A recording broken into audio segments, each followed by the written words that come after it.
Sa kauna-unahang University Olympics, pinatunayan ng The Ambassadors ang husay, tibay at galing sa iba't ibang larangang pampalakasan matapos itanghal ni overall champion. Itinanghal na kampiyon ang The Ambassadors matapos magtala ng 33 ginto, 37 pilak at 14 na tanso.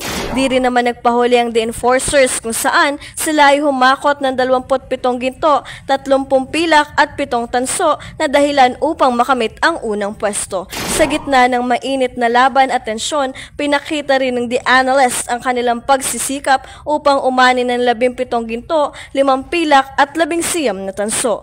Sinundan naman ito ng The Liberals na nagpakita rin ng kanilang determinasyon upang masungkit ang 11 ginto, 6 na pilak at 11 tanso. Samantala, lumuklok sa ika-4 na pwesto ang The Mentors na nagtamo ng 2 ginto, 10 pilak at 14 na tanso at sa ika-5 pwesto naman ang The Innovators na may 1 ginto, 3 pilak at 26 na tanso. Tunay nga naman na ang ganitong karanasan ay magsisilbing daan upang paunlarin ang kakayahan at ipanalo ang kahusayan ng bawat mensuan. Para sa komprehensibo at malawakang pagbabalita, ako si Ms. Bautista at ito ang The Builders ng Pandayan University.